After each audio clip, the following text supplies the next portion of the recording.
For release 2 2025, there are some nice new updates to the compliance section. So finally, we can use smart rules and smart events with compliance, which we've been waiting for a while. So if I go to my applications dropdown, click into platform services, and I go to add a rule, for instance, I can extend object and scroll down here and see that compliance record is finally able to be extended for smart rules and smart events. So just for the purposes of this video, I am going to create a rule that says if I don't have an expiration date on my compliance record, I want to get an error. So compliance record is the object I want to extend. And then in my next step, I'm going to say I want an error. And then I'm going to want that error whether I'm creating a new or editing a record. So for my condition, then I'm going to choose field lookup over here. And I'm going to base this off of expiration date, but obviously you can use whatever field you want. If there are fields that you require, you can find them in here and use that instead. So I'm going to choose expiration date, say okay, and I'm going to do if expiration date is not blank, then I want an error to pop up and I want the error to say enter expiration date. And in my next step, I just have to give it an ID. So I'm going to say VCEXP and I'm going to save that. So now if I go to my purchasing module, which is where my compliance records live, and I try to edit an existing record that I have for auto insurance, and I put in, let's say, my amount here, and I'm not going to put in my expiration date, and I'm going to try and save that. It's going to give me an error to say smart rule was violated, please enter expiration date. So I'm going to go back then, I'm going to put in expiration date of May 31st and save that, and that'll save. So nice welcome addition is the ability to use smart events and smart rules with your compliance records. And I set up that rule. I didn't base it off of a particular record, but if you're using insurance and lien waivers and miscellaneous categories within the system, you will want to specify that for sure.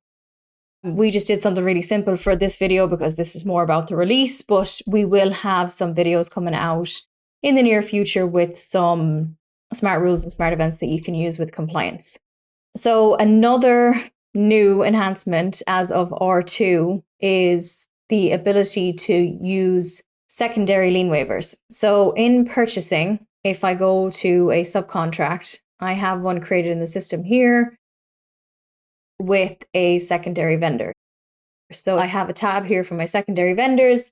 I put in ABC Contracting as my secondary vendor. Joint PE then defaults in as Ace Drywall and ABC Contracting. And I want to generate additional lien waivers for my secondary vendor. So I have that checked off, and I decided that I'm going to generate for joint check payments only. You can choose to generate for all payments, but that's going to generate quite a lot of records for you. So just be careful with that, or you can do not generate. So save that in the system, created my invoice, which pushed over to AP.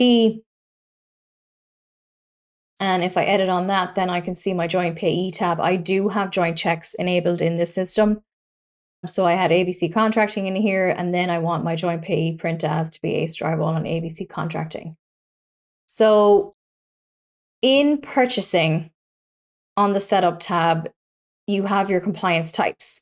So for my lien waiver compliance type that's associated with my lien waiver compliance definition, I can edit on that, and we also now have the ability to put in a separate template for our secondary vendors.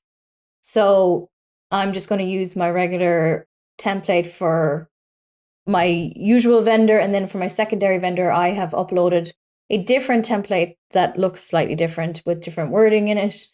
I mean, you don't have to do that, but you can choose to now. You have the ability to do that. So once you've gone into platform services, printed document templates, and created that template as a compliance template, you'll be able to see it in your drop-down list here and save it.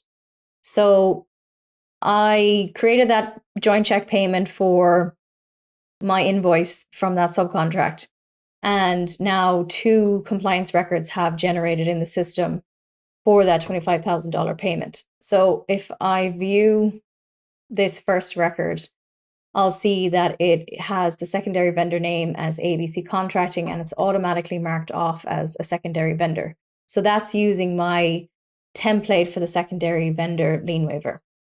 So another nice feature as of R2 is the ability to send out those secondary vendor lien waivers. That's it from me, but stay tuned for the rest of the release.